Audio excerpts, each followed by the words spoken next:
हरि ओम तत्सत हरि ओम तत्सत हरि ओम तत्सत हरि ओम तत्सत हरि ओम तत्सत हरि ओम तत्सत हरि ओम तत्सत हरि ओम तत्सत हरि ओम तत्सत हरि ओम तत्सत हरि ओम तत्सत हरि ओम तत्सत हरि ओम तत्सत हरि ओम तत्सत। हरे मन जे तो जो आहे जीतल वस आहे निर्मल साफ़ कर मन आहे त कि सुंदर सुंदर ॻाल्हियूं वणंदे साध संग तोखे वणंदी भॻवान कल्ह सुठा कम तोखे वणंदा पर जे मन हीअं आहे त कीअं वणंदी। हाणे मूं तव्हांखे छा थो ॿुधायो मूं ते ॿुधायो कि असांजो मक़सदु छा आहे वधीक न हे टे ॻाल्हियूं ते ॼाणूं घणी ॼाण की इच्छा ई कोन्हे हुननि जो पर थोरे में सिंधी में चइबो आहे न भई थोरे में की हिकिड़ी ॿ टे घणी थियूं टे ॻाल्हियूं त पहिरीं असांजो मक़सदु छा माना असीं सभु माण्हू कहिड़ी शइ खे था चाहियूं असांजो लक्ष्य उद्देश्य मक़सदु छा आहे असीं सभई माण्हू छा खे था चाहियूं कहिड़ी शइ खे था चाहियूं हिकिड़ी इहा ॻाल्हि आऊं केरु आहियां ऐं मुंहिंजो कर्तव्य छा आहे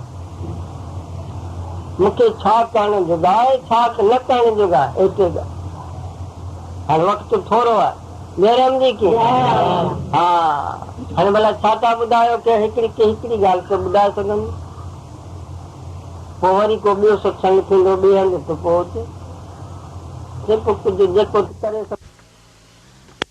जयराम जी असां सभिनी जो लक्ष्य जीव मात्र जो लक्ष्य इहो उद्देश्य आहे मक़सदु आहे त असांखे सदा रहण वारो आनंद मिले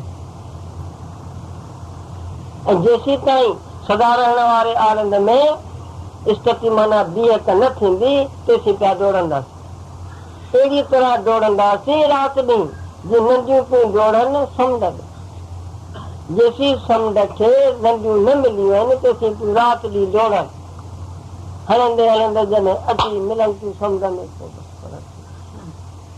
असां पिया डोड़ूं के चवंदा त सत महल मकान थिए पोइ सुठी थी बणायूं सत महलो कीअं पोइ चवंदो मन 7 लख थियनि पूरा पोइ सभु उहे बि करे ॾिनई सभु ॻाल्हियूं करे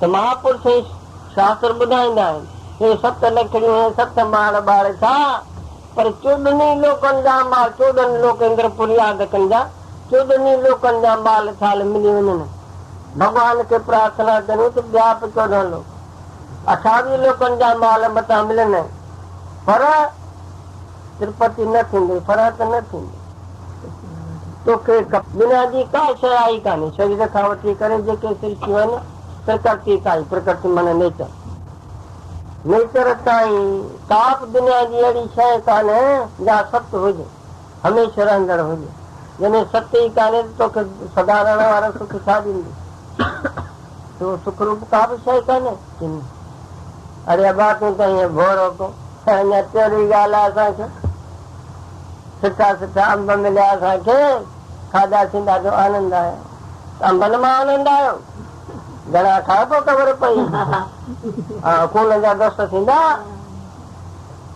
आनंद आयो त उहो किथां ते आनंद आयो कि जेॾी महिल मिठड़ो सुठो अंब तोखे मिलियो ओॾी महिल मन उतर थियो आनंद की आनंद तो वटि आहे उहो जंहिंजी ख़बर ई कान्हे त मूं वटि छा आहे अंब जो खज़ानो की खज़ानो पूरो आनंद तो वटि पियो आहे आनंद आयो उतां तो सम्झो त मूंखे अंब मां आनंद आयो भई ॿुधो तूं न असां ॿुधो था ॿुधो पिया न सची ॻाल्हि ॿुधाइजो ईमान पूरो न कजो ॿुधो वेठा हर तव्हांखे आनंद अचे थो या न सची ॻाल्हि ॿुधायो अचे थो आनंद हाणे किथां थो आने हितां उतां खीर पड़ा कोन थो ॾियां न को लॾूं थो ॾियां जयराम जी पोइ इहो आनंद किथां थो अचे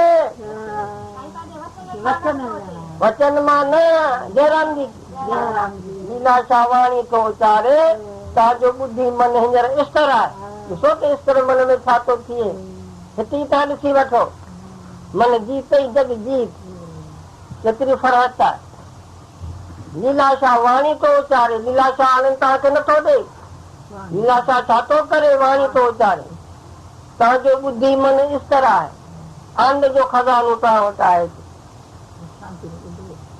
आनंद उहो अथव जेको तव्हां वटि आहे। लीलाशाह आनंद कोन थो ॾे। जयराम जी की सदा रहण वारो आनंद की सदा रहण वारो आनंद तव्हां वटि पोइ आहे। असां वटि असीं को अणॼाण आहियूं। आऊं कोन थो चवां आनंद अणॼाण आहियो, आऊं कोन थो चवां की तव्हां ॿुधो आहियो। जयराम जी असां वटि आहे आनंद, पोइ असांखे ख़बर ई कोन। ख़बर किथां पवंदी? बिन सत्संग बि कन होई, गोस्वामी चयो रामायण में।